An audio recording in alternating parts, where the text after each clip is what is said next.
Hi, welcome. This video is going to show some tips for using the TM series robot and the TMFlow software. We're going to start with connecting your computer to the TM controller. You'll notice on the bottom of the controller there's some ports. There are 3 Ethernet ports there, and one indicated by the arrows where you're going to plug your PC into. Once you plugged in, it uses DHCP, and after maybe a minute or two you'll see the icon shown here. You can double click on it and that will bring in the login, which the default ID is administrator and the default password is blank. So you'll say OK. Then click on Get Control. Once you've done that, you can start using the menu on the top left, and then you'll have access to all the menu options from here. Next, we're going to explore the controller option. The controller option is available in TMFlow in several different places. We'll look at all of them. And the controller option is how you manipulate the robot and check I/O and stuff.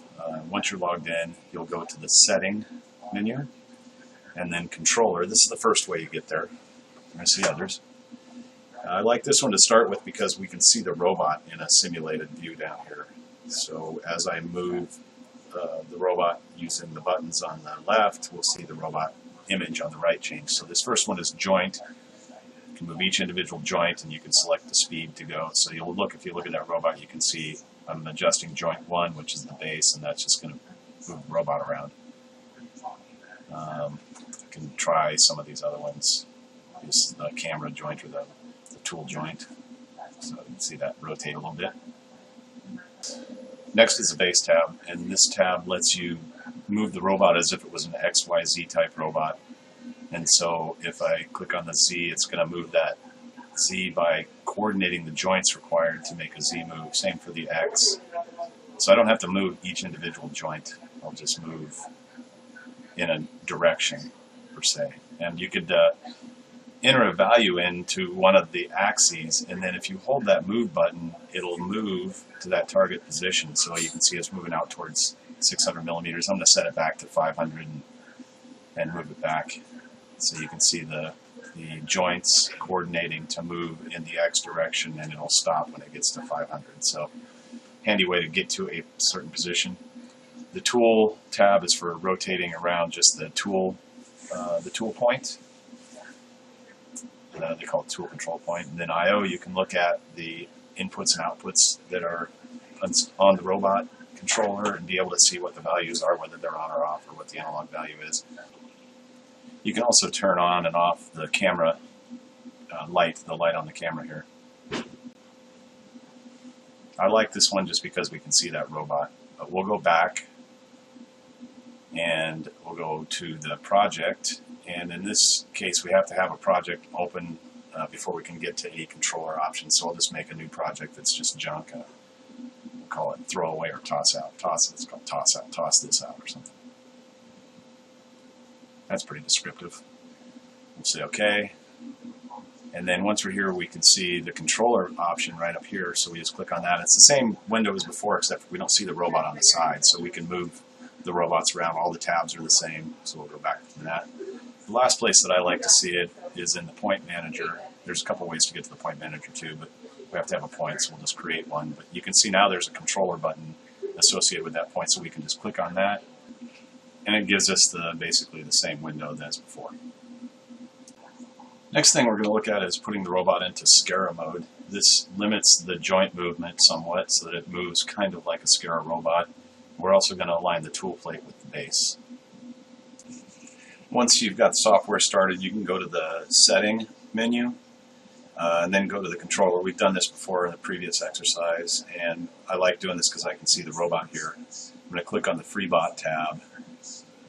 And once I'm there, I'll click on SCARA-like, that button there, and that locks the certain axes in a position so that you can never move, like rotate them. So if I move this by hand, you can see I can't really rotate it so that the tool plate where the camera is, the silver part there, I can't change the angle of that. It's stuck there once it's in SCARA mode, so I can't move these axes. So once I'm in SCARA mode, if I want to align that with the base, I want to align the tool plate and the camera with the base so it's kind of facing down. I can go in and enter some numbers under the base tab. I'll enter -180, 0, and 90 for RX, RY, and RZ, as you see here.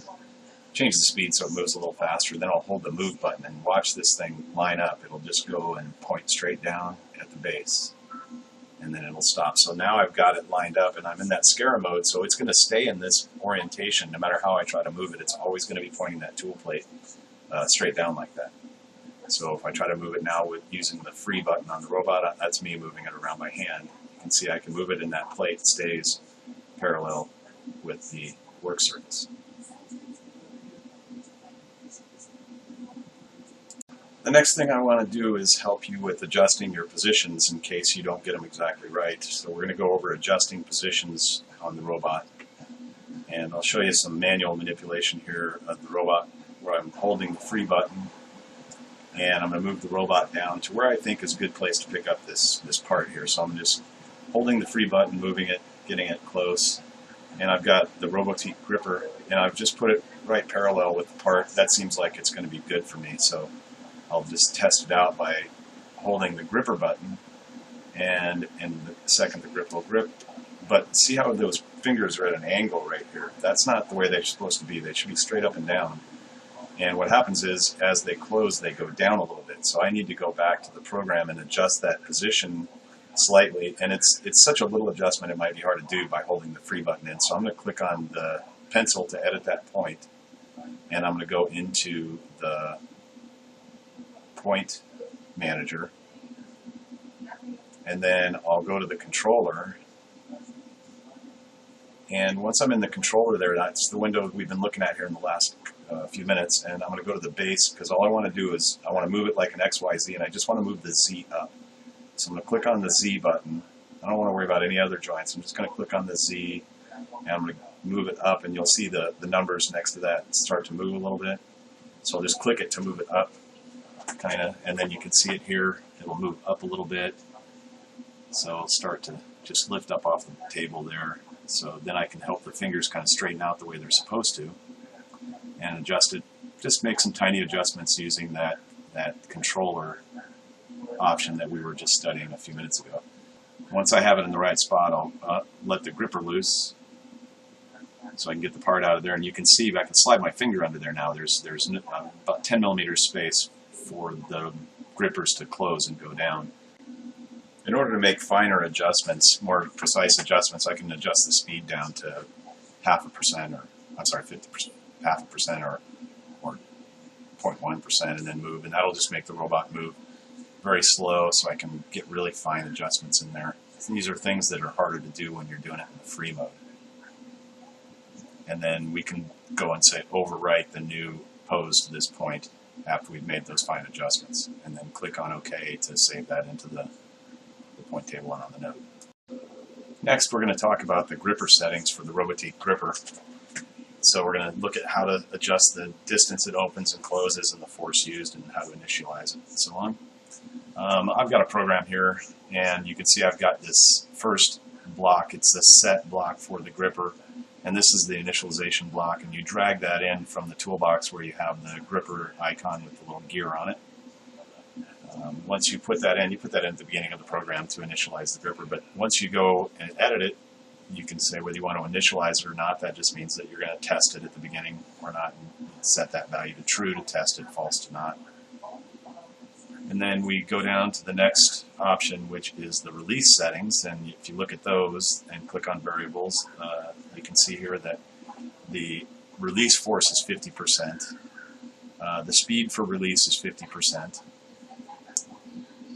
and the release position is at 20. So at 0 means all the way open, and 100 means all the way closed. So we're at 20, which means we're going to stop just a little bit short of the full open position. So if you wanted to adjust how far it opens to make it process go faster because the gripper's not having to open all the way, you could adjust it here. And then we'll look at the grip settings. And in the grip settings, we have similar setup as we did for the release settings. So we'll click on the variable, and then this first one is the grip force, 50%. Once it sees 50% of the force, it's going to assume the gripper's closed on something and it's going to stop. And then the speed is 50%, and then we're going to close up to 80% of the way. So 100% would be with the fingers squished together. 80% is having them almost squished together. So if we wanted to adjust that distance, we could do that here. And then we'll just say OK, and then OK, and get back to the gripper initialization node. Once we get back to the program, you'll see there's that gripper initialization, and we'll scroll down. When you do a grip, this is a grip node right here, it's going to use the settings from that initialization, and then there's a release down farther. Once again, going to use those settings. If you wanted to change them before you do like a release, then you put another initialization node right in above it.